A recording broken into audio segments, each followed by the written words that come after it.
எல்லா பிரமாணங்களும் இதற்குள் அடங்கிவிடுது. எல்லா நியாய பிரமாணமும் இதற்குள் அடங்கி இருக்கிறது. ஆகவே ஆண்டவர் நம்மிடத்தில் என்ன எதிர்பார்க்கிறார் என்றால், நீ என்னை நேசிக்க மாட்டாயா? அதுதான் எதிர்பார்க்கிறார். கடமைக்காக பெற்றோர்களை பாதுகாக்கிற பிள்ளைகள் உண்டு.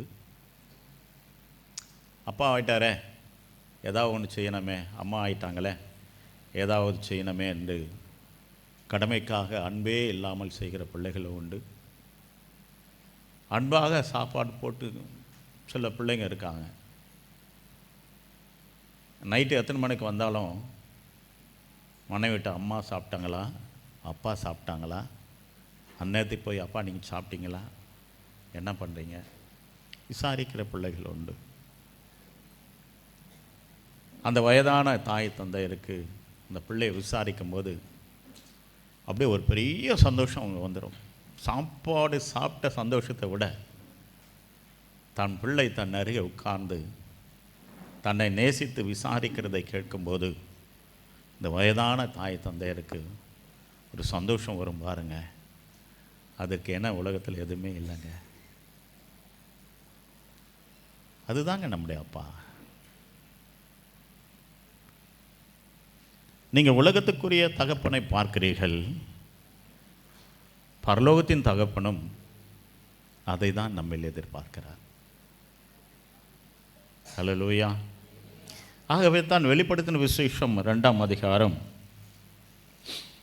4ஆம் வசனம் 5ஆம் வசனத்தை நாம் வாசிப்போம். ஆனாலும் நீ ஆதியில் கொண்டிருந்த அன்பை விட்டாய் என்று உன் பேரில் எனக்கு ஆனாலும் நீ ஆதியில் கொண்டிருந்த அன்பை விட்டாய் என்று உன் பேரில் எனக்கு குறை உண்டு.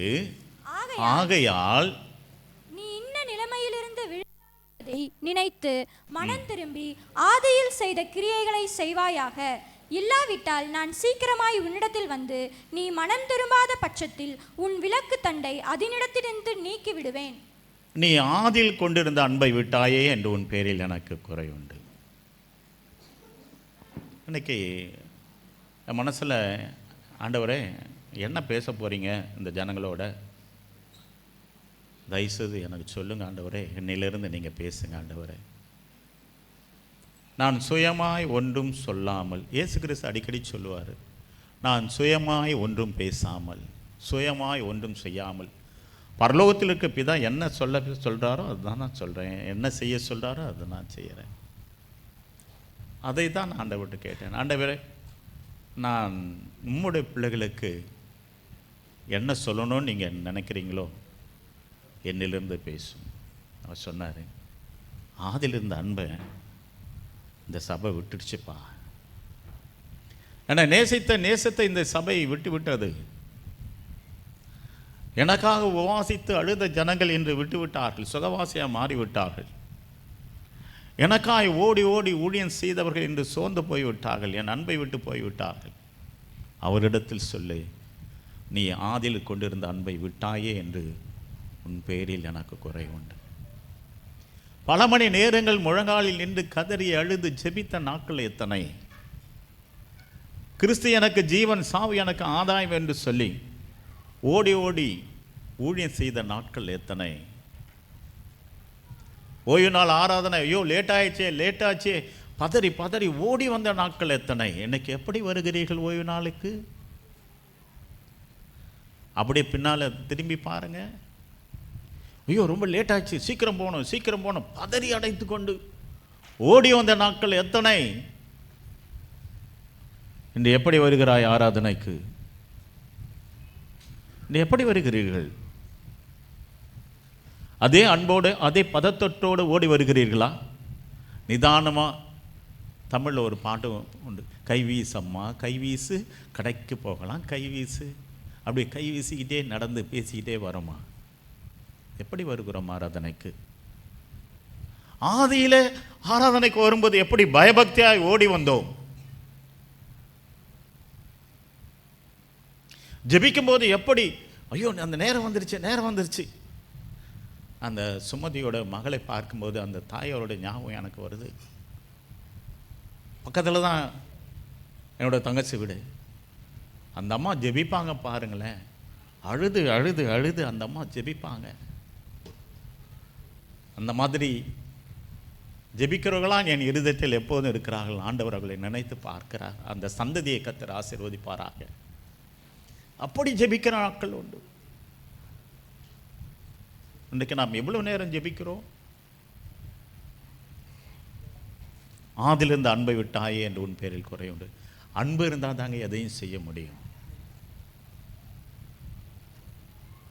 ஊழியத்திலும் சரி, கொடுக்கிறதிலும் சரி, ஊழியம் செய்வதிலும் சரி, ஜெபிக்கிறதிலும் சரி, எந்த நிலையிலும் அன்பு இல்லை என்றால், தேவன் பேரில் அன்பு உனக்கு இல்லை என்றால் உன்னால் ஒன்றும் செய்ய முடியாது.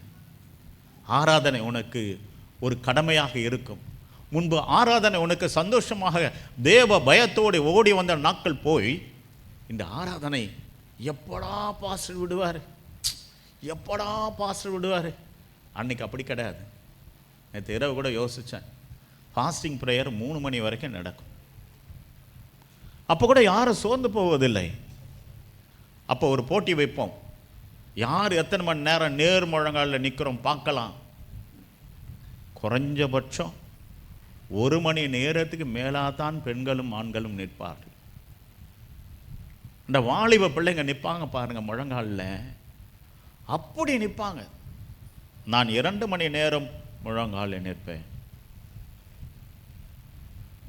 ஆதிலிருந்த அன்பை விட்டாயே என்று உன் பேரில் எனக்கு குறை உண்டு. உங்களை நீங்களே சோதித்து பாருங்கள்.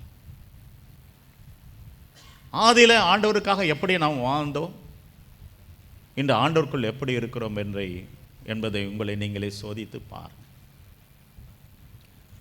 இந்த காலையில் ஆவியான சொன்ன ஒரு விஷயம் என்னன்னா, ஆசீர்வாதம் ஆசீர்வாதம் ஆசீர்வாதம் தேடி தேடி ஓடுறாங்க. ஆசீர்வாதத்தையே வைத்திருக்க என்னை விட்டு விட்டார்கள் அவர்கள். தேவனை என்னை ஆசீர்வதிக்கணும், என் குடும்பத்தை ஆசீர்வதிக்கணும், என் பிள்ளைகளை ஆசீர்வதிக்கணும். ஆனால் ஆசீர்வதிக்கிற என்னை விட்டு விட்டு அவர்களோ ஆசீர்வாதத்தை தேடி ஓடிக்கொண்டு இருக்கிறார்கள். ஆனால் ஆசீர்வதிக்கிறவன் நான் அல்லவா? சில தேவதாசர்களை குறித்து தேவன் காலையில் ஆதியாகமம் 12ஆம் அதிகாரத்தில் ஆபிரகாமை பார்த்து ஆண்டவர் சொல்கிறார். 12ஆம் அதிகாரம் 1ஆம் வசனம். கர்த்தர் ஆபிரகாமை நோக்கி, நீ உன் தேசத்தையும் உன் இனத்தையும் உன் தகப்பனுடைய வீட்டையும் விட்டு புறப்பட்டு நான் உனக்கு காண்பிக்கும் தேசத்துக்கு போ. நான் உன்னை பெரிய ஜாதியாக்கி உன்னை ஆசீர்வதித்து உன் பேரை பெருமைப்படுத்துவேன். நீ ஆசீர்வாதமாயிருப்பாய். ஆமென். கவனிங்க, சாதாரணமாக இந்த வசனத்தை நம்ம வாசிச்சிடும். கர்த்தர் ஆபிராமை நோக்கி, நீ உன் தேசத்தையும் உன் இனத்தையும் உன் தகப்பனுடைய வீட்டையும் விட்டு புறப்பட்டு நான் உனக்கு காண்பிக்கும் தேசத்துக்கு போ. நான் உன்னை பெரிய ஜாதியாக்கி உன்னை ஆசீர்வதித்து உன் பேரை பெருமைப்படுத்துவேன். நீ ஆசீர்வாதமாக இருப்பாய். ரொம்ப சுலபமாக நம்ம படிச்சிடறோம். இதை அனுபவிக்கும் போது எவ்வளோ கஷ்டம், எவ்வளோ வருத்தம்னு தெரியுமா உங்களுக்கு? பெற்ற தாய் தகப்பன், இனஜன பந்துக்கள், உறவுகள் எல்லாம் இருக்கிறார்கள். இப்போது ஆண்டவர் சொல்றாரு, நீ என்ன செய்ய, உன் தேசம், நீ குடியிருக்கிறியே இந்த ஊரை விட்டு கிளம்பு. உன் இனஜன பந்துக்கள் எல்லாரும் உன்னோடு கூட இருக்கிறாங்க தெரியுமா, அவங்கள விட்டுட்டு நீ கிளம்பு. அப்பா, உன்னுடைய அப்பா அம்மா இருக்காங்க தெரியுமா, அவங்களே விட்டு நீ வெளியே வா. ஏன் ஆபிரகாம் ஆண்டவர் ஆசீர்வதித்தா தெரியுமா? அவன் வாழ்க்கையில் ஆண்டவரை அவன் ஆழமாக நேசித்தான். முதலாவது கர்த்தரை நேசித்தான். அவர் சொல்லுக்கு எல்லா காரியங்களிலும் கீழ்ப்படிந்தான். ஒரு உண்மையை நீங்கள் புரிந்து கொள்ள வேண்டும். ஆண்டவரை நேசிக்கிறவன் தன் இனம், ஜனம், பந்துக்கள், சொந்தங்கள், உறவுகள், ஐஸ்வர்யங்கள் ஒன்றையும் நான் நேசிக்க மாட்டான். இந்த அனுபவம் எனக்கு வந்தது. நான் அந்த நேரத்தில் என்னுடைய அப்பா அம்மா தான் முக்கியம், என்னுடைய உறவுகள் தான் எனக்கு முக்கியம், இயேசு எனக்கு முக்கியம் இல்லை என்றால் அன்று நான் நினைத்திருப்பேனால் இந்த இடத்தில் நான் இருந்திருக்க மாட்டேன். இன்று நான் உங்களுக்கு சொல்லுகிறேன், இயேசுவை ஏற்றுக்கொண்ட உங்கள் வாழ்க்கையில் ஏன் சொந்த பந்தம் தான் முக்கியம். அவங்க ஆடி மாதம் கூழ் ஊற்ற போகிறாங்க, நான் உங்களோட போனோம், எல்லாம் கோச்சிப்பாங்க. அவங்க பெருமா கோயிலுக்கு போகிறாங்க, அவங்களோடு கூட நான் போகணும். இல்லை, அவங்களுக்கு அதெல்லாம் செய்ய வேண்டிய கடமை நான் செய்கிறேன். யாரை நீ நேசிக்கிறாய்? கர்த்தரையா, மனிதனையா? ஆபிரகாம் தகப்பனுடைய வீட்டை விட்டு நான் குறிக்கும் தேசத்துக்கு போ. அவன் சொன்னான், எனக்கு யாருமே வேணாப்பா.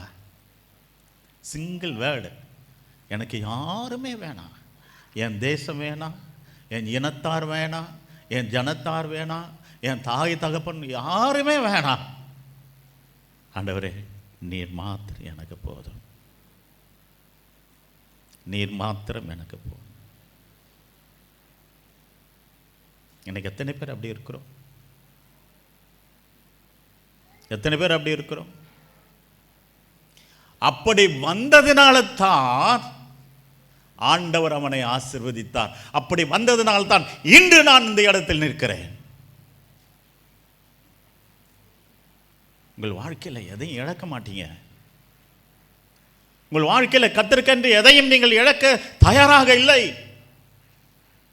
உறவுகளை இழக்க தயாராக இல்லை. சொத்துக்களை ஒரு தடவை நான் கண்ணீர் வந்துருச்சு. ஒருத்தர் ரட்சிக்கப்பட்டவன் சொந்தக்காரர் தான். ஒரு சபையில் மூப்பராக இருக்கிறார். ஒரு அம்மாவுக்கு பிள்ளைகள் இல்லை, அவங்க இந்து. அப்போ அந்த பையனை பார்த்து சொன்னாங்க, இவங்களுக்கு செய்ய வேண்டிய கடமைகளை நீ செய்தால் இவருடைய சொத்து உனக்கு வரும், இல்லைன்னா உனக்கு வராது. அவன் என்ன திரும்ப செஞ்சான்? போனான், குளித்தான், எங்கள் குல வழக்கத்துப்படி பட்டை அடித்தான், துண்டை கட்டிக்கிட்டான். அந்த இதெல்லாம் வைப்பாங்க, சாங்கியம் பண்ணுற இடத்துல போய் உக்காண்டுக்கிட்டு பட்டை அடிச்சுட்டு சாங்கியம் பண்ணான். எனக்கு வயிறு இருந்துச்சு. அடா பாவி, அழிந்து போகிற சொத்துக்காக இயேசுவை விற்று போட்டாயே, அழிந்து போகிற சொத்துக்காக இயேசுவை விற்று போட்டாயே. யாரை நீங்கள் நேசிக்கிறீர்கள்? உன் தகப்பன் வீட்டையா, உன் குடும்பத்தையா? யாரை நீங்கள் நேசிக்கிறீர்கள்?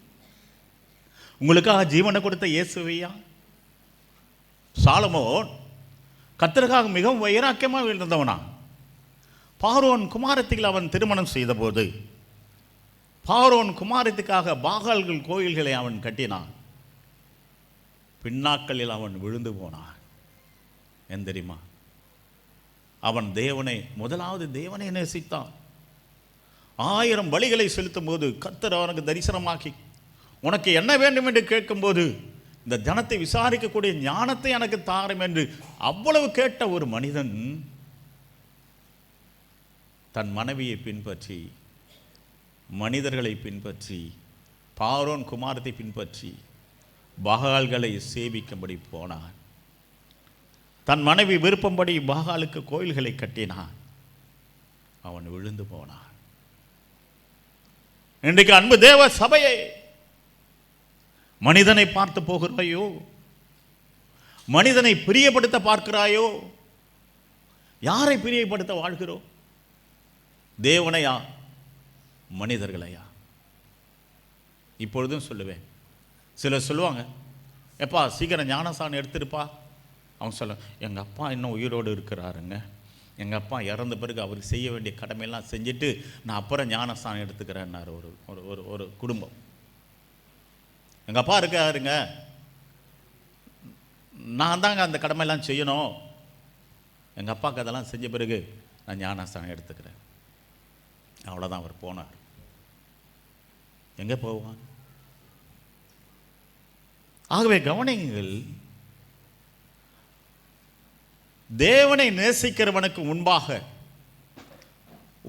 இந்த உலகத்தில் எதையும் இணையாக வைக்க முடியாது. சீசர் ஞாயிற்றுக்கிழமை கடையை திறந்துருப்பா. அந்த ஜனம் ஒரே கடை தான். அப்போது கடை திறக்கலாம் தகராறு பண்ணுவாங்க. சீசர் இருக்கார், இப்போ எதிர பின்னால் உட்காந்துருக்கார். அப்போ சீசரை கூப்பிட்டு சொன்னேன், எத்தனை லட்சம் நஷ்டமானாலும் கடையை இல்லாட்டாலும் பரவாயில்ல, ஓய்வு நாள் ஆராதனை சபைக்குள்ளே இருக்கணும். அன்னைக்கு கடை மூட ஆரம்பித்தார். லேட்டாக போய் திறப்பார். அப்போ தான் தெரிஞ்சிச்சு, நாடார் லேட்டாக தான் திறப்பார், கோயிலுக்கு போயிருப்பாருன்னு அந்த ஜனங்க பழகி கொண்டார்கள்.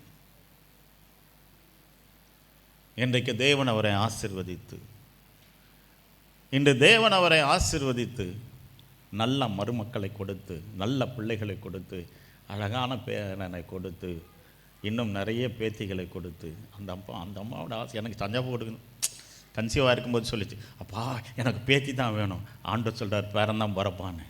நான் சொன்னேன் பேரன்தான் பிறப்பான். இல்லைப்பா எனக்கு பேத்தி வேணும். இல்லை ஆண்டவர் பேரன்தான் பிறப்பான். அதுக்கே எனக்கு கூட சண்டை.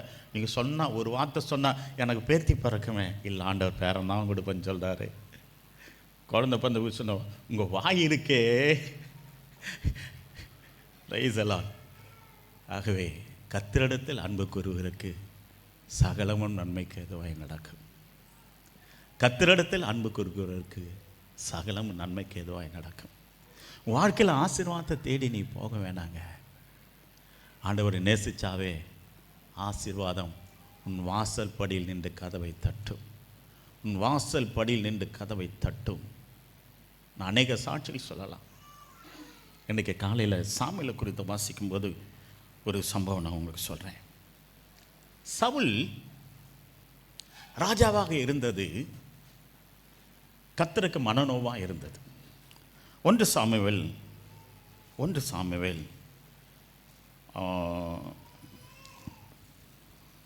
16ஆம் அதிகாரம் 1 சாமுவேல் 16ஆம் அதிகாரத்தில் வாசிக்கும்போது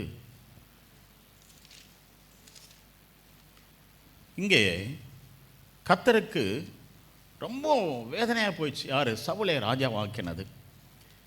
அப்போது 1ஆம் வசனத்திலிருந்து நம்ம வாசிப்போம். யாராவது 1ஆம் வசனத்தை. கர்த்தர் சாமுவேலை நோக்கி, இஸ்ரவேலின் மேல் ராஜாவாய் இராதபடிக்கு நான் புறக்கணித்து தள்ளின சவுலுக்காக நீ எந்த மட்டும் துக்கித்து கொண்டிருப்பாய்?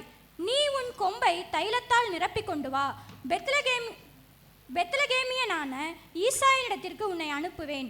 அவன் குமாரரில் ஒருவனை நான் ராஜாவாக தெரிந்து கொண்டேன் என்றார். அதற்கு சாமுவேல், நான் எப்படி போவேன்? சவுல் இதை கேள்விப்பட்டால் என்னை கொன்று போடுவானே என்றான்.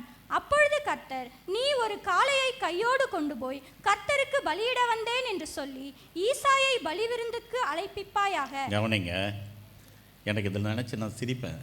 ஏன் சொல்லுங்க தெரியுங்களா? பெத்லகேம் ஆடா இல்லை,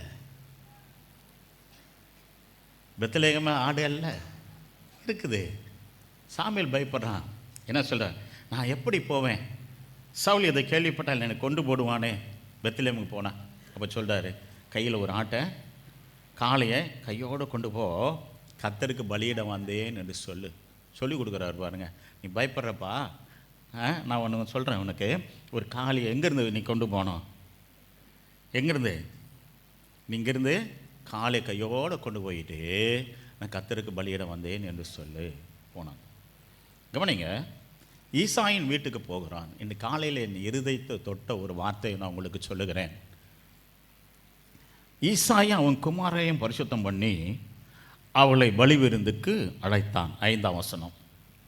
அவர்கள் வந்தபோது அவன் எலியாபை பார்த்த உடனே கர்த்தரால் அபிஷேகம் பண்ணப்படவன் இவன்தானாக்கும் என்றான். எலியாபு நல்ல உயரமாக இருக்கிறான். சவுல் இராணுவத்தில் யுத்த வீரன், நல்ல உயரமாக இருக்கிறதுனால ஓஹோ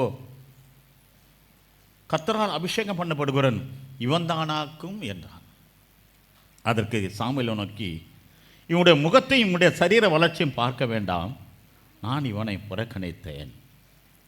இவனுடைய முகத்தையும் இவனுடைய சரீர வளர்ச்சி ஜகஜாண்டிகா நிற்கிறான். ராஜான்னா இவன் தாண்டா ராஜா. அவ்வளோ உயரம், அவ்வளோ பயங்கரமாக நிற்கிறான்.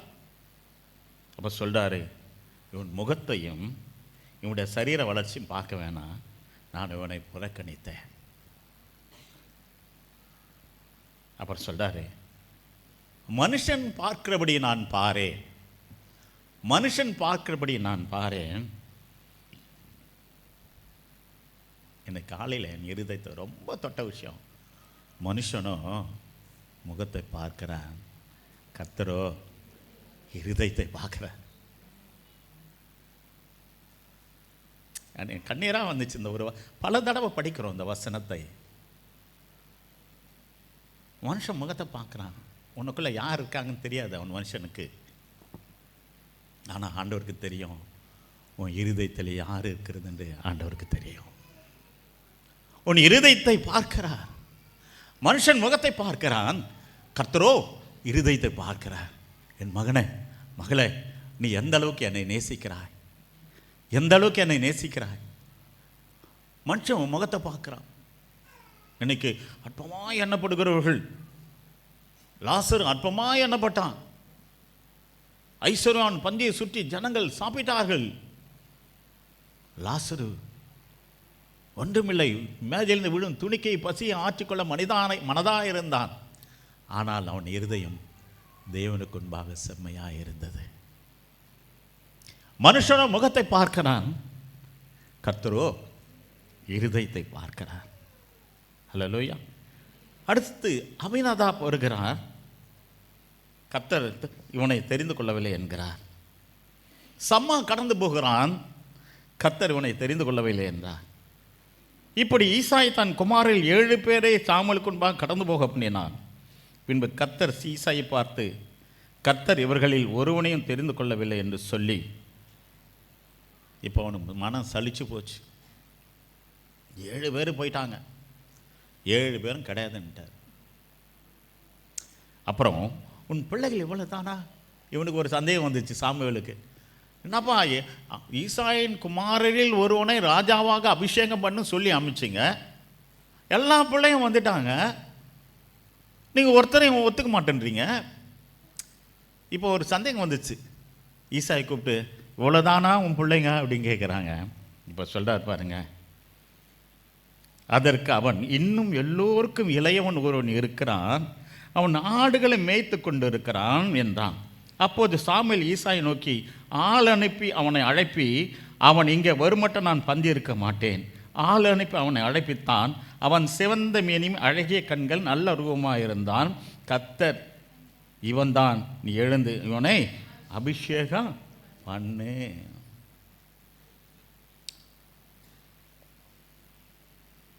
தாவீது இன்பமாய் பாட்டு பாடினான். வனாந்தரத்தில் ஆடுகளை மேய்த்து கொண்டு இன்பமாய் கர்த்தருக்கென்று பாடல்களை பாடினான். இன்பமாய் ஆண்டவரை நேசித்தான். ஆண்டவர் மேல் ஆழமான நேசமும் அன்பும் தாவீதுக்கு இருந்தது. அநேக பாடல்களை பாடி ஆண்டவரை துதித்து கொண்டு இருக்கிற ஒரு மனிதன் அற்பமாய ஆடுகளை மேய்த்து. நான் ஃபாரஸ்ட் டிபார்ட்மெண்ட்டில் ஒர்க் பண்ணி இருக்கும்போது, ஃபாரஸ்ட் டிபார்ட்மெண்ட்டில் ஆடுகளை காட்டுக்குள்ளே மேய்ப்பாங்க. அந்த மேய்க்கிறவனுக்கு ஏதாவது ஒரு பாட்டு பாடின்னு இருப்பான், கையில் கொம்பு வச்சுக்கிட்டு. அந்த தனிமையாக இருக்குன்னு தெரியுமா, அவனுக்கு தெரிஞ்ச பாட்டு ஏதாவது பாடின்னு இருப்பான். நாங்கள் உள்ளே போகும்போது இவன் பாட்டை கேட்டுட்டு உள்ளே போயிடும். டேய், ஆடுகளை ஏன்டா உள்ளே மேய்க்கிறேன், இப்போ தாண்டா செடி வச்சுருக்கிறோம். தனிமைக்காக பாடுவார்கள். அப்படி தாவீது அந்த தனிமையான நேரங்களில் அவன் தேவனை ஆராதித்து பாடிக்கொண்டிருந்தவன். மனிதன் முகத்தை கர்த்தர் பார்க்கவில்லை, மனிதனுடைய இருதயத்தை கர்த்தர் பார்க்கிறார். இன்று வந்திருக்கிற உங்கள் இருதயத்தை கர்த்தர் பார்க்கிறார். நீ ஆடுகளை மேய்த்து கொண்டிருந்தவனா? நீ அற்பமாக எண்ணப்பட்டவனா? இது சவுலோடு யுத்தம் பண்ணிக்க போகிறாங்க. கொஞ்சம் பாலாடை கட்டியும் சிலதை கொடுத்து அனுப்புகிறான். உன் சகோதரனை போய் பார்த்துட்டு வாடான்னா ஓடி போய் பார்க்குறான். யுத்தம் பண்ணியில் ஏன்டா வந்தேன்னு திட்டுறானுங்க 7 அண்ணனுங்கண்ணா. இவனை, நீ சின்ன பையன், யுத்தம் பண்ணிக்க ஏன்டா வந்த, ஓடிப்போ. நான் வந்ததுக்கு முகாந்தரம் இல்லையோ இவன் சொல்கிறான். அப்படி அற்பமாக எண்ணப்பட்டவனை கொண்டு தான் மிகப்பெரிய கோலியாத்தை வீழ்த்த தெய்வன் சித்தம் கொண்டார். கரங்களை திட்டி ஆண்டவருக்கு நன்றி சொல்ல. மிகவும் அற்பமாய் சவுல் சொல்கிறான்.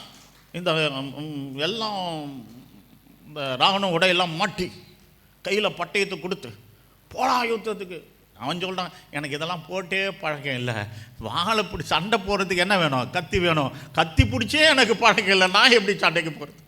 ஆனால் அவன் சொன்னான், தாவீதே, இஸ்ரவேல் தேவனை நிந்திக்கிறவனே எம்மாத்திரம் நான் விடவே மாட்டேன் அவனை. அந்த வைராக்கியம், ஆண்டவர் மேலே வைத்த அன்பு, ஆண்டவர் மேலே வைத்த நேசம் ஒன்றுமே இல்லாந்தாலும் கர்த்தர் அவனை ஜெயிக்க வைத்தார். உன் வாழ்க்கையில் நீ உயர்வதற்கு, உன் வாழ்க்கையில் நீ மேன்மையான இடத்தை அடைவதற்கு உனக்கு ஒன்றுமே இல்லாத கூட இருக்கலாம். நான் நீ கர்த்தரிடத்தில் அன்பு கூர்ந்தாயானால் உன்னை உயர்த்தி மேன்மைப்படுத்துகிற கர்த்தர் உன்னை உயர்த்தி மேன்மைப்படுத்துவார். ஒரு தகுதியும் இல்லை, யுத்த வீரனும் இல்லை, ஜெகஜாண்டிக்கான ஆளும் இல்லை, சிவந்த ரூபமாய் அழகிய கண்கள் உள்ள ரொம்ப அழகான பையனாக இருந்தான்.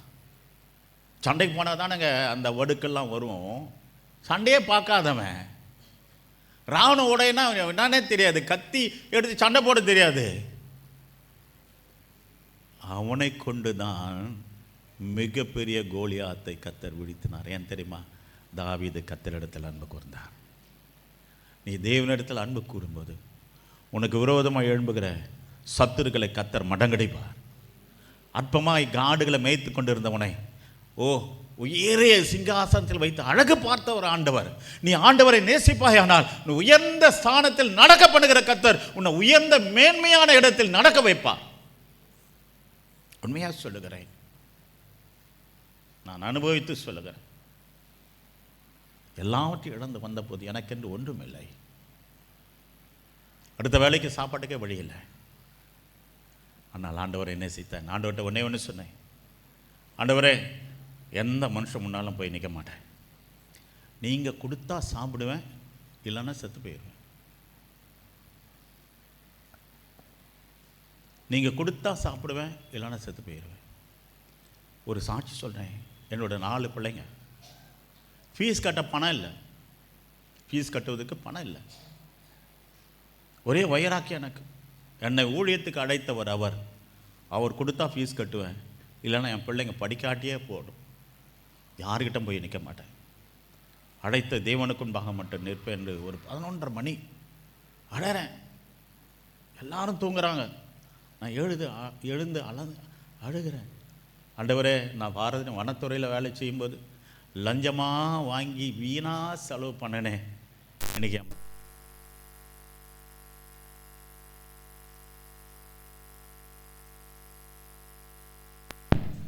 பிரைஸி, இன்றைக்கி என் பிள்ளைகளுக்கு ஃபீஸ் கட்ட பணம் இல்லையே, அழுகிறேன். 11:30 மணிக்கு அந்நேரத்துக்கு மணியர் ஃபோன் பண்ணுறார், என்னோட நண்பர். அண்ணே, கர்த்தர் உங்களோடு கூட பேச சொன்னார். என்ன சொல்லுங்கள்? ஒன்றும் இல்லைப்பா, ஆண்டவர் உங்களோட பேச சொன்னார். நான் மாடியில் நடந்து ஜெபம் பண்ணிக்கிட்டு இருந்தேன். கர்த்தர் சொன்னார், பால் ஆபிரகாமோட பேசுன்னு சொன்னார். என்னென்ன சொல்லுங்கள்? ஒன்றும் இல்லை நீங்கள் சொல்லணும், கர்த்தர் சொன்னார் அதனால் சொன்னோம். இப்போ நான் சொல்கிறேன், என் பிள்ளைங்களுக்கு ஃபீஸ் கட்டல, கிட்டத்தட்ட 1 மாதம் ஆக போது, பிள்ளைங்க ஸ்கூலுக்கு போகல. அண்ணே, என்கிட்ட சொல்லியிருந்தா நான் கொடுத்துருப்பேனே. நான் சொன்னேன், அழைத்தவர் அவரிடத்தில் கேட்பேன், உன்னிடத்தில் நான் ஏன் கேட்க வேண்டும்?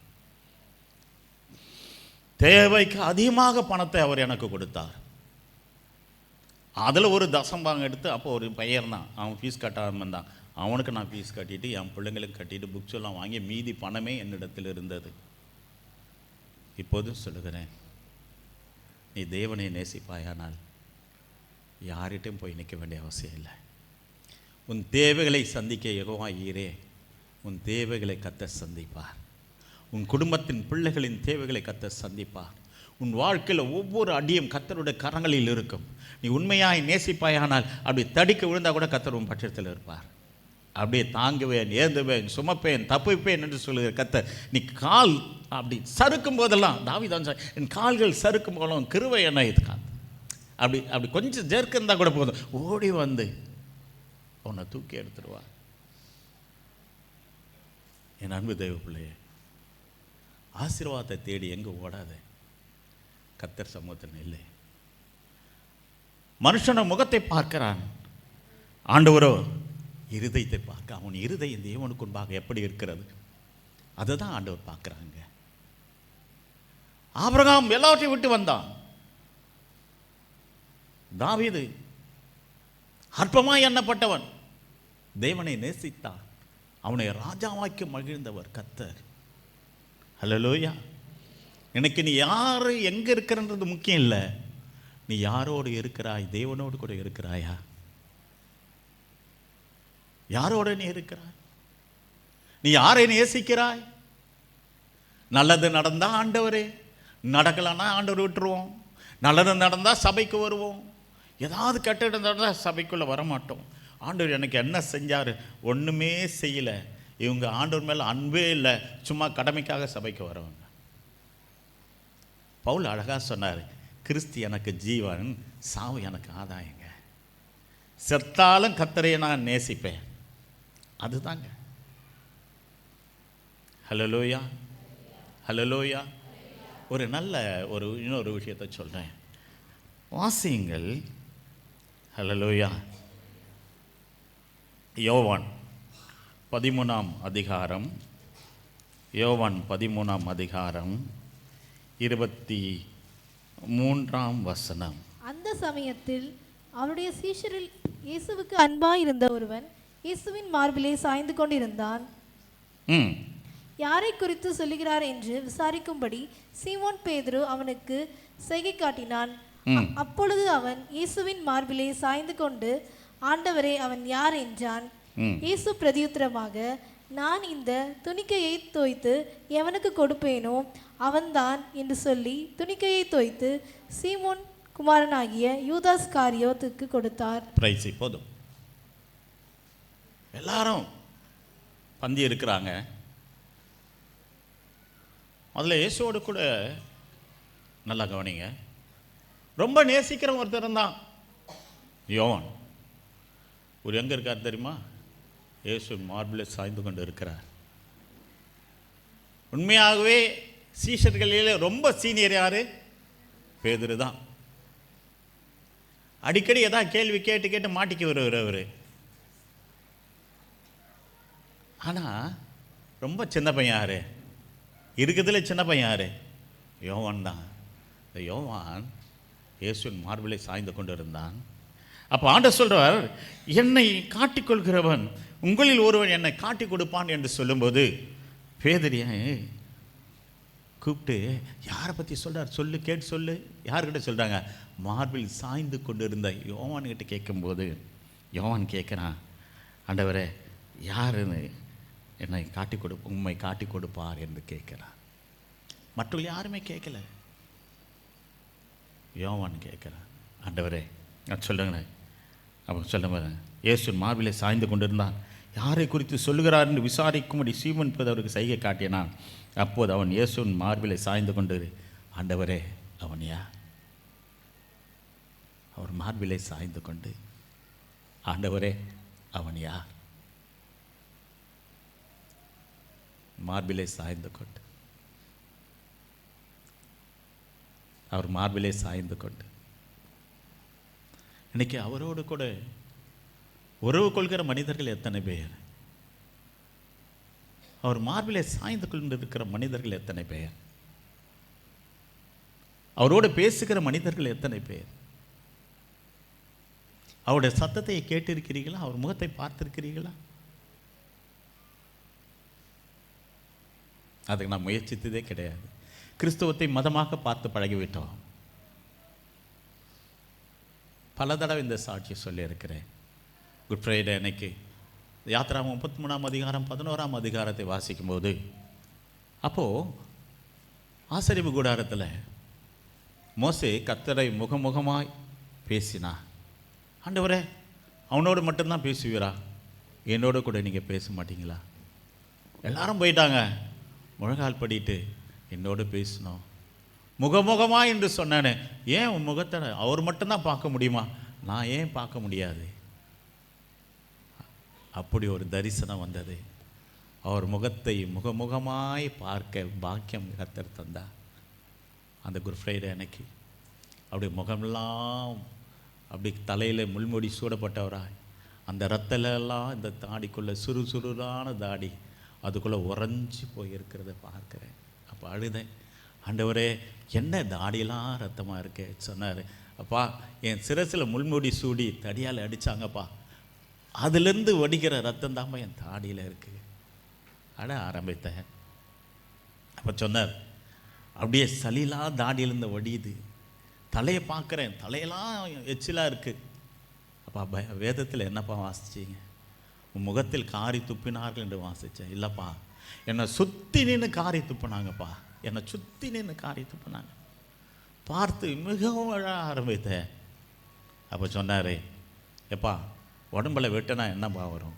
ரத்தம் தான் வரும், தண்ணீர் எப்படிப்பா வரும்?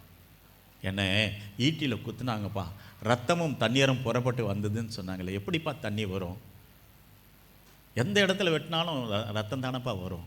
அப்போ சொன்னார், அந்த முந்தின நாள் இரவு குடித்த கொஞ்சம் தண்ணி என் இறப்பையில் இருந்துச்சுப்பா, விழாவில் குத்தும்போது அந்த நுனி இறப்பை நுனியில் பட்டு அதுலேருந்து தண்ணீர் வடிஞ்சது, ரத்தமும் வடிஞ்சதுப்பா.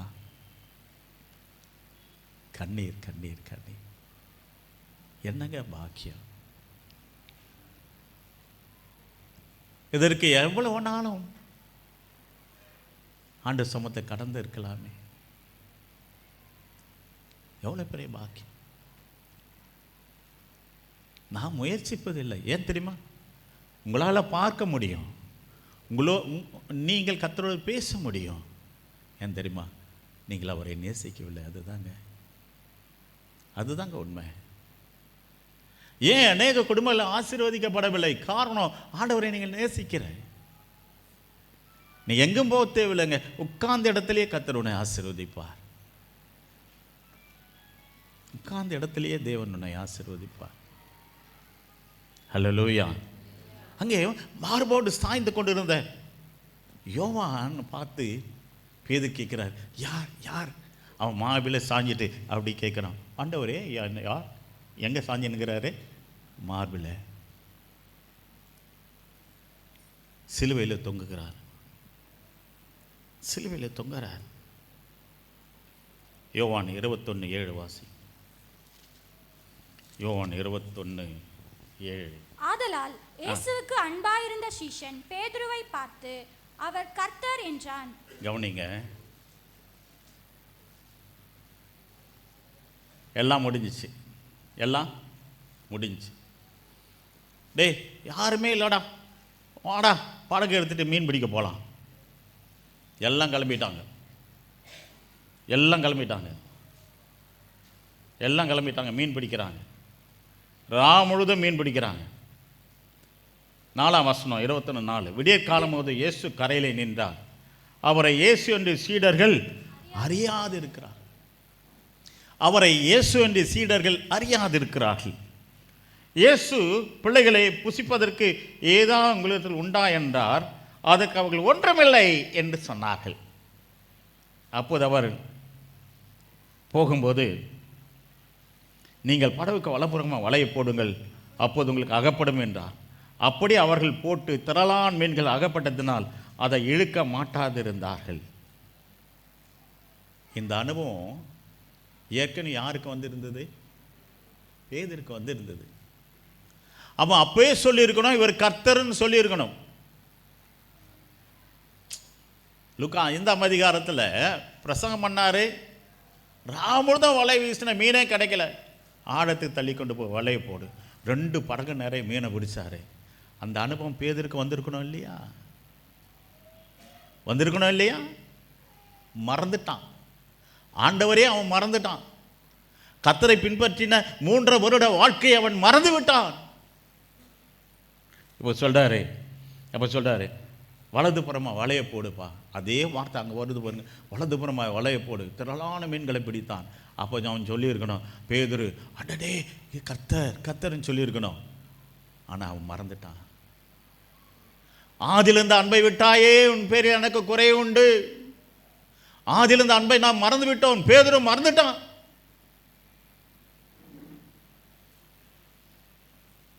ஆதலால் இயேசுக்கு அன்பாக இருந்த சீஷன் அவன் சொல்கிறான், இயேசுக்கு அன்பாக இருந்த சீஷன், இதுதாங்க பெரிய விஷயம்.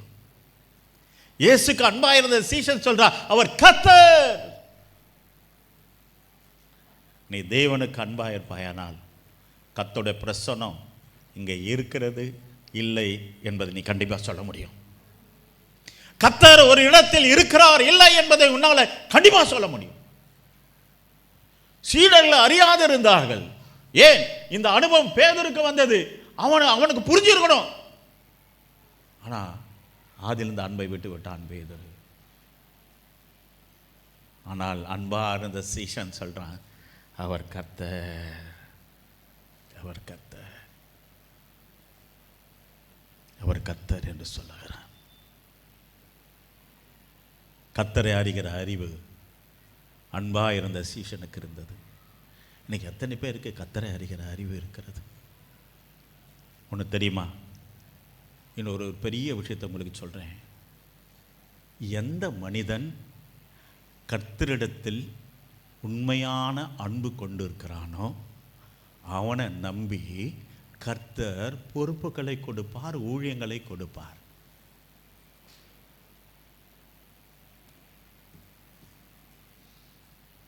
எந்த மனிதன் தேவனை உண்மையாய் நேசித்து அவரை பின்பற்றுகிறானோ அவனுக்கு பொறுப்புகளை கொடுப்பார், ஊழியங்களை கொடுப்பார். நம்பி எதையும் கர்த்தர் செய்வார். கவனிங்கள், இயேசு சிலுவையில் தொங்கிக் கொண்டு இருக்கிறார். சீடர்கள் எல்லாம் சுற்றி இருக்கிறார்கள். 19ஆம் அதிகாரம் 26ஆம் வசனம், யோவான் 19:26. அப்பொழுது இயேசு தம்முடைய தாயையும் அருகே நின்ற தமக்கு அன்பாயிருந்த சீஷனையும் கண்டு, தனக்கு அன்பாயிருந்த சீஷனை, யோவானை பற்றி சொல்லும் போதெல்லாம் தனக்கு அன்பாக இருந்த சீஷன், தனக்கு அன்பாக இருந்த, அவனுடைய டைட்டிலே அன்பாக இருந்த சீஷன் தாங்க. அன்பாக இருந்த சீஷன். மற்றவங்களாம் இருந்தாங்கங்க, மற்றவங்களாம் இருந்தாங்க. 11 சீஷர்கள் இருந்தார்கள். ஆனா சின்ன பையன் தனக்கு அன்பா இருந்தவனை கூப்பிட்டு தன் தாயை கவனித்துக் கொள்கிற பொறுப்பை அந்த அன்பா இருந்த சீஷனுக்கு தான் ஆண்டவர் கொடுத்தார். நான் எழும்பி பிரகாச நற்செய்தி டீமில் ட்ரம்ஸ் வாசித்து கொண்டு இருக்கிறேன். என்னோடு கூட எல்லா சீனியர். நான் தான் கர்த்தரை அறியாதவன், சின்ன பையங்க. எல்லாரும் சீனியர்ஸ். இங்கே நம்ம ஜேக்கப் மற்ற பலரெல்லாம் சீனியர்ஸ். நான் மீட்டிங் முடிச்சிட்ட பிறகு இரவில் முட்டி போட்டு ஜெபம் பண்ண ஆரம்பிப்பேன். அப்போ டேவிட் முல்லன் சொல்லுவார், டேய், அப்போ என் பேர் பாலு, இவன் பாடுறான், நைட்லாம் ஜெபம் பண்ணுறான். ஜேக்கப் தமாசா சொல்லுவார், புது தொடப்பம் நல்லா பெருக்கும் அப்படின்னாரு. புது தொடப்பம் நல்லா பெருக்கும்னாரு. அந்த தொடப்பக்கட்டை தான் இங்கே நிற்குதுன்னு. பிரைஸ் எல்லாம். ஆண்டவரை நேசிக்கிறவன் ஜெபிப்பான். ஆண்டவரை நேசிக்கிறவன் இரவும் பகலும் ஜெபிப்பான். ஆண்டவரை நேசிக்கிற இடத்தில் கர்த்தர் பொறுப்புகளை கொடுப்பார், ஆசீர்வாதங்களை கொடுப்பார். 11 சீடர்கள் இருந்தார்கள். மூத்தவன் பேதுரு. அவனை பார்த்து இந்த தாயை வளர்க்கிற பொறுப்பை நீ எடுத்துக்கொள் என்று சொல்லவில்லை. தனக்கு அன்பாய் இருந்த சீஷனை பார்த்து இதோ உன் தாய் என்று சொன்னார். உன் வாழ்க்கையில் தேவனுக்கு உண்மையாக இருப்பாயானால் உன்னை மேலும் மேலும் வர்த்திக்க பண்ணி கொண்டே இருப்பார். நீ உண்மையாய் தேவனை நேசிப்பாயானால் மேலும் மேலும் உன்னை வர்த்திக்க பண்ணுவார் ஆண்டவர். பொறுப்புகளை கொடுப்பார். உன்னை மேலும் மேலும் உயர்த்தி மேன்மைப்படுத்தி கொண்டே இருப்பார். உன் இருதயம் தான் ஆண்டவருக்கு வேணும். ஒரு விஷயம் சொல்லட்டா, இங்கே சீசர் சொன்னார், தசம்பாகம் இப்போ யாருமே கொடுக்கறதில்ல, காணிக்க சரியாக போடுறதில்ல. அந்த கொட்டாச்சர்ச்சில் ஒரு வாரத்துக்கு 25,000 ரூபாய் காணிக்க வரும். இப்போது ஒன்றுமே வருவதில்லை. யாருமே தசம்பாகம் வைக்க மாட்டேன்றாங்க பாஸ்டர். நான் ஒரே வார்த்தை சொல்லுவேன், அவர்களில் அன்பு குறைந்து போய்விட்டது. எல்லாரும் அல்ல, ஒரு சிலர் உண்மையாக கொடுக்கிறவர்கள் இருக்கிறதுனால தான் நடக்குது. அவர்களில் அன்பு குறைந்து விட்டது. அவர்கள் ஐஸ்வர்யத்தின் மேல் நம்பிக்கை வைத்திருக்கிறார்கள். ஐயோ, அந்த டியூ கட்டணும், இந்த டியூ கட்டணும், அதுக்கு பணம் கொடுக்கணும், இதுக்கு படக்கணும், இது பார்க்கணும், அப்படி தான் யோசிப்பாங்க. நான் கர்த்தருக்கு முதல்ல எது இருந்தாலும் தேவனுக்காக முதல் பலன் கர்த்தருடையது சொல்லுகிறவனே கர்த்தரிடத்தில் அன்பு கூறுகிறவன். பணத்துக்காக சொல்ல, பணம் கொடுக்கறதுக்கு பின்னால் இருக்கிறது எது தெரியுமா? அன்பு தாங்க. கர்த்தருக்காக எதையும் செய்ய தூண்டுவது எது தெரியுமா? அன்பு தாங்க. அந்த அன்பு இருந்ததுன்னா எல்லாவற்றையும் விட்டு கொடுத்து விடுவான் தேவனுக்கென்று. ஆதி அப்போஸ்தலருக்கு அன்பு இருந்தது. தன் நிலத்தையும் வீடுகளை விற்று அப்போஸ்தலர் பாதத்தில் வைத்தார்கள். ஏன் தெரியுமா? கர்த்தரிடத்தில் அவர்கள் ஆழமாய் அன்பு இருந்தது. நீங்கள் கொடுக்க வேண்டும் என்பதற்காக பேசவில்லை, நீங்கள் கொடுப்பதற்கு பின்னாலே எது இருக்கிறது என்பதற்காக நான் பேசுகிறேன். ஒரு மனிதன் தசமபாகம் கொடுக்கவில்லை, காணிக்க கொடுக்கவில்லை, காரணம் என்ன தெரியுமா? உலகம் அவனுக்குள் இருக்கிறது.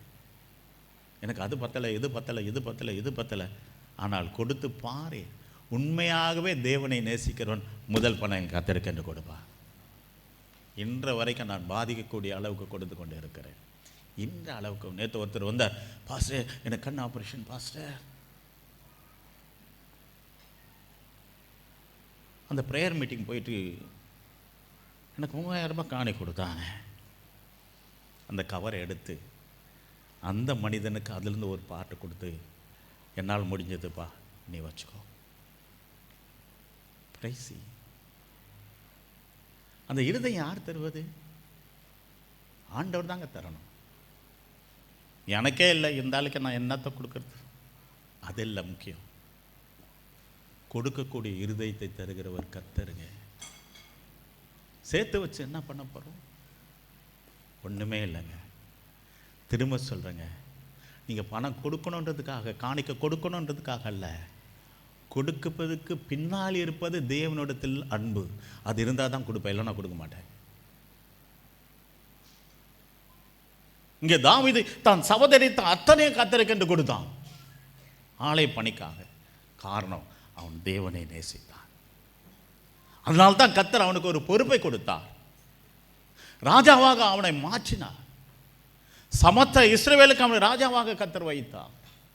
இங்கே ரொம்ப நேசித்த யோவானை பார்த்து சொல்ற, இதோ உன் தாய், இதோ உன் மகன். பேதருக்கு கிடைக்காத பாக்கியம், மற்ற சீடர்களுக்கு கிடைக்காத பாக்கியம். அந்த வசனம் அவனுக்கு சொல்லு, தமக்கு அன்பாயிருந்த சீஷனை கண்டு, தமக்கு அன்பாயிருந்த சீஷனை கண்டு.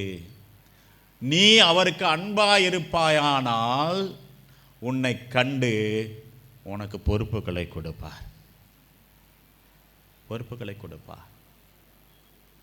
இவன் என்னை உண்மையாய் நேசிக்கிறான், இவன் என் பணியை செய்வான்.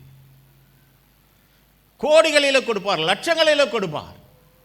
இவன் எனக்கு உண்மையாக இருந்தான். லூக்கா 8ஆம் அதிகாரத்தில் வாசிக்கும் போது, ஆஸ்திகளால் ஊழியம் செய்கிற சகோதரிகள் இருந்தார், கர்த்தர் அவர்களை ஆசீர்வதித்தார். இன்னைக்கு உண்மையாய் சொல்லுகிறேன், ஆண்டவரை நேசிக்கிறவனுக்கு எதுவுமே ஒரு பொருட்டாக தோணாது. கர்த்தர் மட்டும்தாங்க அவன் இருதயத்தில் நிற்பாங்க. ஆண்டவர் மட்டும்தான் நிற்பார். ஹல்லேலூயா, ஹல்லேலூயா, ஹல்லேலூயா. ஆகவே எனக்கு அன்பானவர்களே, நீங்கள் உன் முழு இருதயத்தோடும், முழு மனதோடும், முழு ஆத்தமோடும், முழு பலத்தோடும் கர்த்தரிடத்தில் அன்பு கூறுங்கள். உன் உயர்வுக்காக, உன் மேன்மைக்காக எந்த மனிதனும் தேடி போகாதிருங்கள். உன்னுடைய உயர்வும் உன்னுடைய மேன்மையும் கர்த்தருடைய கரத்தில் இருக்கிறது. ஆண்டவர் சொன்னார், நீ அநேக அநாதை பிள்ளைகளை வளர்ப்பாய். நான் எங்க அடுத்த வேளை சோத்துக்க வழியில் நான் எங்கே போவேன்? அப்போ சொன்னார், தூரத்தில் வந்து கூட இருந்து கட்டுவார்கள். நான் ஜெபித்து கொண்டு இருந்தேன், எந்த மனிதனை தேடவில்லை. ஒருத்தன் வந்தாங்க, 1 கோடி ரூபாய் மொத்தமாக கையில் கொடு. எவ்வளோ? 1 கோடி ரூபாய். தலை கிருகித்து போகாது உங்களுக்கு? கர்த்தர் பெரியவர். அது உண்மையாய் செலவு பண்ணி அந்த அவ்வளோ பெரிய பில்டிங்கை கட்ட முடிந்தது. அல்லேலூயா. உன்னை நம்பி கர்த்தர் பொறுப்பை கொடுக்குறாருன்னா உண்மையாயிரு, உண்மையாயிரு.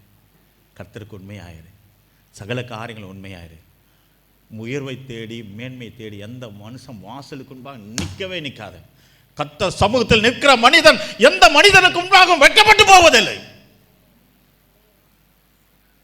தேவனுக்கு முன்பாக நிற்கிற எந்த மனிதனோ மனுஷியோ மனுஷனுக்கு முன்பாக வெட்கப்பட்டு போவதில்லை.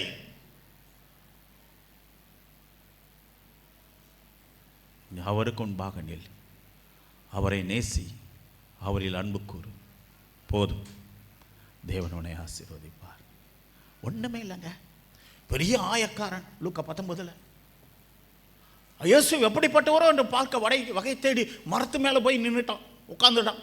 இயேசு பார்க்கணும், இயேசு பார்க்கணும், இயேசு பார்க்கணும். இயேசு வந்தா அவன் இருதயத்தை ஆண்டவர் தூரத்திலேருந்தே தெரியும். அப்பா, ஒரு மனுஷன் என்னை நேசித்து என்னை பார்க்கணும்னு நினைக்கிறார். திரளான ஜனங்கள் நெருக்கடித்து கொண்டு இருக்கிறார்கள். மரத்தடியில் நின்று நேசிக்கிறவனை நிமிர்ந்து பார்க்கிறார். சகைவே, இன்று உன் வீட்டில் தங்க வேணும். ஏன் நின்னாரு? ஏன் நின்னாரு? சகையு இயேசுவை நேசித்தான், அவரை பார்க்க விரும்பினார். ஆண்டவர் அதை அறிந்தார். இவரே அவனை தேடி போனார். இவரே அவனை தேடி போனார். கவனிங்க, நீ நேசிச்சனா, அவரை பார்க்கணும் விரும்பினா, அவரே உன்னை தேடி வருவார். அவரே உன்னை தேடி வருவார். நீ நேசிச்சா போதும், அவர் உன்னை தேடி வருவார். ரீலா தாரா நாஷா, உண்மையை சொல்லுகிறேன். சகேயு இயேசுவை பார்க்க வகை தேடினான்.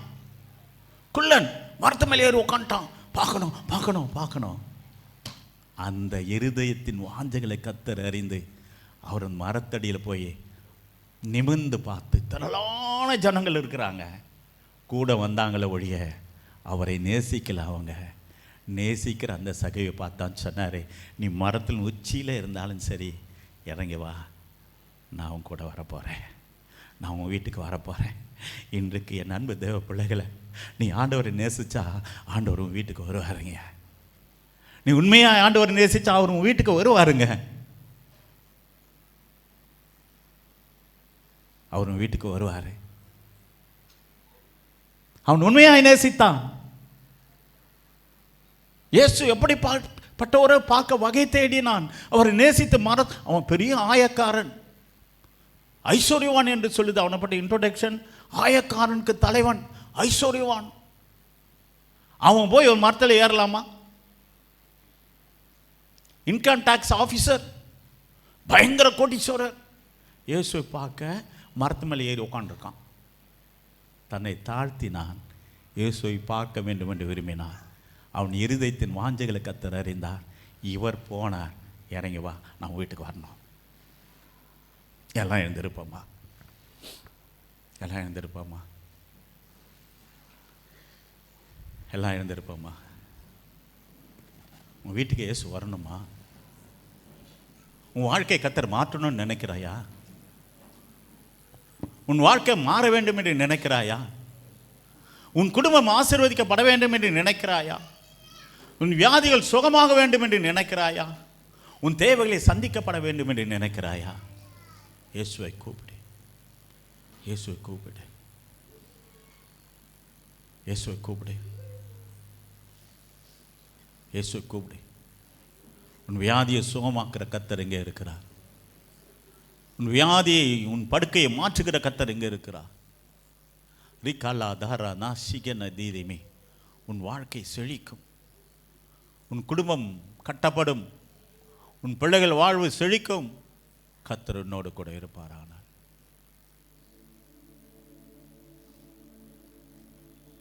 ஜீசஸ், எனக்கு நல்லா ஞாபகம் இருக்கு, நான் முதலாக பாடின கிறிஸ்துவ பாட்டு.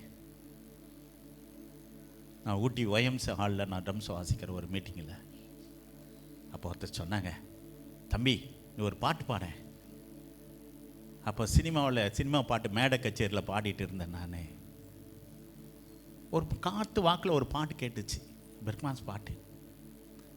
அதை பாடின எப்படி பாடின தெரியுமா?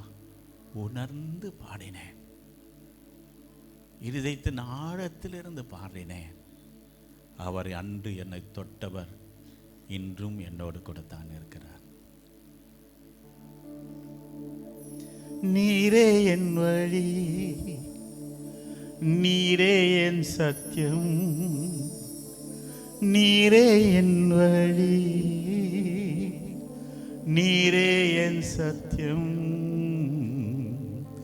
நீரெந்த ஜீவன் நல்லோ. இந்த வார்த்தையை இருதயத்தை அப்படியே கட்டிமா பிடிச்சிச்சு. நீரே என் வழி, நீரே என் சத்தியம், நீரே என் வழி, நீரே என் சத்தியம்,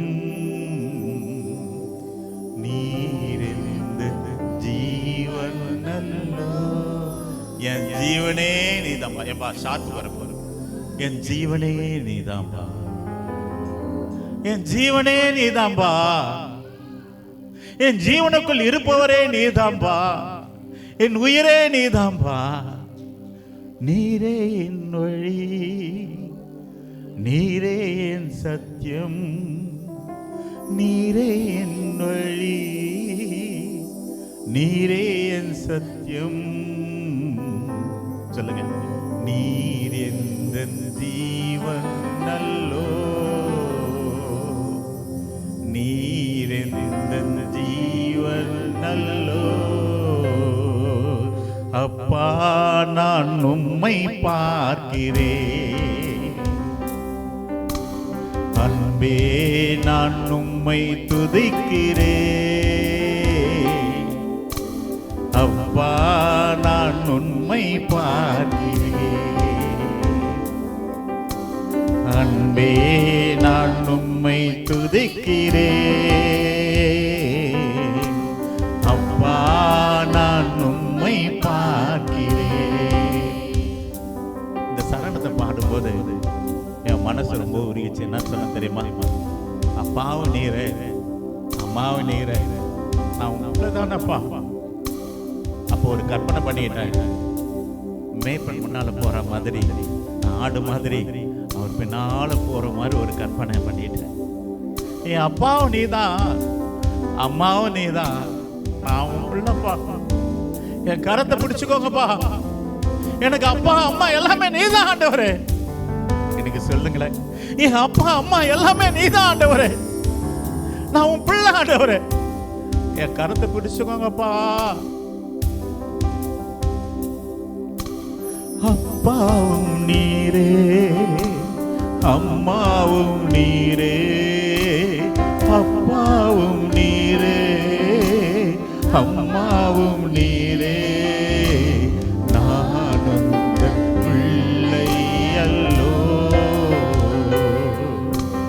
நானும் பிள்ளை அல்லோ. அப்பா நான் உம்மை பார்க்கிறேன், அன்பே நான் உம்மை துதிக்கிறேன். இயேசு அப்பா நான்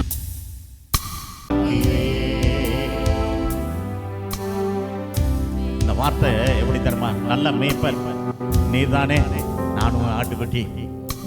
இயேசு மேய்ப்பனா உருவப்படுத்திட்டு கற்பனையில அவர் பின்னால் போற ஆட்டுக்குட்டிப்பா என்னை நினைச்சுப்பேன். இந்த பாட்டு பாடும்போதெல்லாம் என் மேய்ப்பன் இயேசு, நான் அவர் பின்னால் போகிற ஆட்டுக்குட்டி. அந்த மிடில் ஏஜ் அவர் பின்னால் போகிற ஆட்டுக்குட்டியா என்னை கற்பனை பண்ணிப்பேன். இன்ன வரைக்கும் அவர் பின்னால் போகிற ஆட்டுக்குட்டி தான்.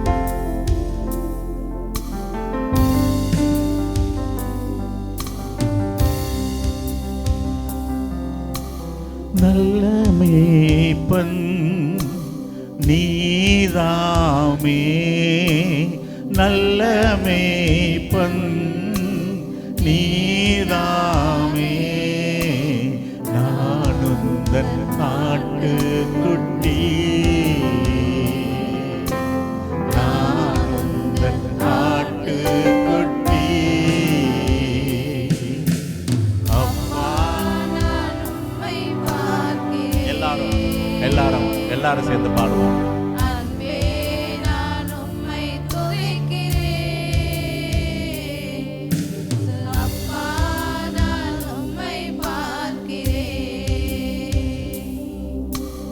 ஜீவநீருற்று நீர்தாமே, ஜீவநீருற்று நீதாமே, உன்னில் நான் தாகம் கொண்டேன், உன்னில் நான் தாகம் கொண்டேன். சொல்லுங்க. அப்பா நான் உம்மை பார்க்கிறேன், அன்பே நான் உம்மை துதிக்கிறேன். இயேசு அப்பா நான் உம்மை பார்க்கிறேன். கரங்களை உயர்த்தி, கரங்களை உயர்த்தி. அப்பாவும் நீரே, அம்மாவும் நீரே, அப்பாவும் நீரே, அம்மாவும் நீரே, நான் உந்தன் பிள்ளை அல்லோ, நான் உந்தன் பிள்ளை அல்லோ. என் அப்பாவும் நீரே, அம்மாவும் நீரே, அப்பாவும் நீரே, அம்மாவும் நீரே, நான் உந்தன் பிள்ளை அல்லோ, நான் உந்தன் பிள்ளை அல்லோ. ஸ்திரியானவள் தன் கர்ப்பத்தின் பிள்ளைக்கு இறங்காமல் தன் பாலகனை மறப்பாளோ, அவள் மறந்தாலும் நான் உன்னை மறப்பதில்லை. பெற்ற தாய் கூட நம்ம மறந்து போலாங்க. இன்னைக்கு நான் ஹாஸ்டல் வச்சு நடத்துறேன். அவங்க சொல்லுவாங்க, எங்க அம்மா என்னை விட்டுட்டு போயிட்டாங்க. சில பிள்ளைங்க சொல்லுங்க, எங்க அம்மா என்னை விட்டுட்டு போயிட்டாங்க. அவர் வருவார், அவங்க அம்மா என்ன இந்த பிள்ளைய விட்டுட்டு போயிட்டாங்க ஐயா, இவர் இந்த குழந்தைய இங்க விட்டுட்டு இன்னொருத்தரை கூட்டிட்டு போயிடுவாரு. இந்த உலகத்துல யார் உன்னை கைவிட்டாலும், யார் உன்னை விட்டு போனாலும், உன்னை விட்டு விலகாதவன் இயேசு மாத்திரமே, இயேசு மாத்திரமே. மரண பரியந்தம் ஓ ராலா தாரா நகரலா தாரா நா ஷகலா, நீ உண்மையாய் நேசிப்பாயானால் உன்னை கைவிடாத நேசர் கர்த்தர் என் மேய்ப்பராய் இருக்கிறார். நான் தாட்சி அடைய அவர் என்னை புல்லுள்ள இடங்களில் மேய்த்து அமர்ந்த தண்ணீரை நடத்துவார். நான் மரண இருளில் பள்ளத்தாக்கில் நடந்தாலும் பொல்லாப்புக்கு பயப்படேன். அவர் கோலும் அவர் தடியும் என்னை தேற்றும். என் சத்துருக்கு முன்பாக ஒரு பந்தியை ஆயுதப்படுத்தி என் தலையை எண்ணெயினால் அபிஷேகம் பண்ணுகிறார். என் பாத்திரம் நிரம்பி ஒழிகிறது. ஜீவனுள்ள நாளெல்லாம் நன்மையின் கிருபை என்னை தொடரும். அவர் உன் மேய்ப்பராய் இருப்பாரானால்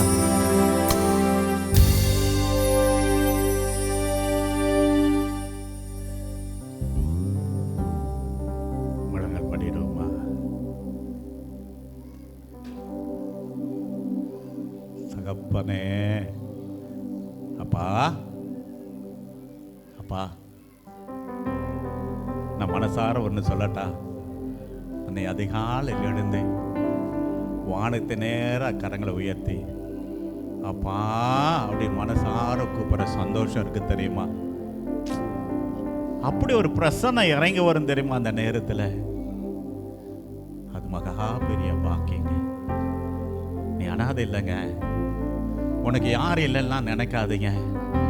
அவர் உன் வலது கரத்தை பிடித்து பயப்படாதே, நான் உனக்கு துணை நிற்கிறேன், உன்னை விட்டு விலகுதுமில்லை, உன்னை கைவிடுவதில்லை, பயப்படாதே.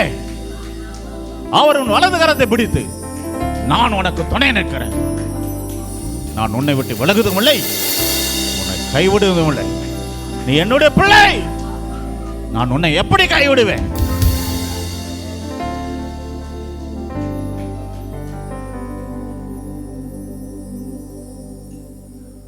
அவர் உன்னை ஒரு நாளும் கைவிட மாட்டார்.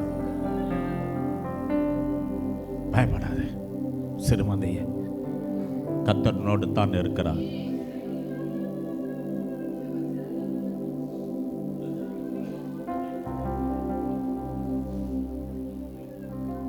நாம் ஜெபம் செய்வோம்.